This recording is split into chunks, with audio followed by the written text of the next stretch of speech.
Hello అందరికి. ఈ రోజు మా అమ్మ నా కోసం చాలా పురాతనమైన వంటకం చేసి పెట్టిందండి. చెప్పాలంటే ఇది మా గోదావరి సైడ్ చాలా సాంప్రదాయమైన వంటకం అండి. అదేనండి లక్ష్మీ చారు. పేరుకు మాత్రమే ఇది లక్ష్మీ చారు అండి. దీన్ని అందరూ లచ్చించారు అంటుంటారు. అన్నం వండేటప్పుడు బియ్యం కడిగే వాటర్ ఉంటాయి కదా, అవి ఫస్ట్ కడిగిన వాటర్ కాకుండా సెకండ్ కడిగిన వాటర్ ప్లస్ అన్నం ఉడికిన తర్వాత గంజి ఉంటుంది కదండి, ఆ గంజి వాటర్, ఈ రెండింటిని వారం రోజులు తీసి ఒక కుండలో నిల్వ ఉంచుతారండి. దాన్నే లచ్చించారు అంటారు. ఈ లచ్చించారుని మనకు అందుబాటులో ఉన్న కూరగాయలన్నీ వేసుకుని నేను చూపిస్తున్నట్టు ఉడికించుకోవాలండి. బెండకాయ ముక్కలు, తోటకూర కాళ్ళు అస్సలు మిస్ చేయొద్దండి. సూపర్ టేస్ట్ ఉంటాయి అవి ఇందులో. ఇది కొంచెం మరిగిన తర్వాత మీ టేస్ట్ కి సరిపడా ఉప్పుని యాడ్ చేసుకోండి. ఈ లచ్చించారు చాలా పుల్లగా ఉంటుందండి. సో ఆ పులుపుని బ్యాలెన్స్ చేయడానికి అవసరం అయితే మనం కొంచెం గంజి వాటర్ ని యాడ్ చేసుకోవచ్చు ఇందులో. ఈ చారు బాగా మరిగిన తర్వాత ఇప్పుడు ఇందులో తాలింపు వేసుకోవాలి. మీలో ఎంత మందికి చారు తెలుసు కామెంట్ చేయడం అస్సలు మర్చిపోవద్దు. ఈ లక్ష్మీ చారుని 7 days నిల్వ ఉంచిన గంజితో చేస్తారని చెప్పాను కదా, సో దానికి అందరి చేతులు పని చేయవు. నాకు ఎప్పుడు తినాలనిపించినా మా అమ్మమ్మ నా కోసం నిల్వ ఉంచి పంపిస్తుంది.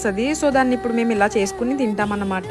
టేస్ట్ అయితే అద్భుతంగా ఉంటది అసలు. ఈ రెసిపీని మీరు ఎంతమంది తిన్నారో కామెంట్ చేయడం మాత్రం మర్చిపోకండి.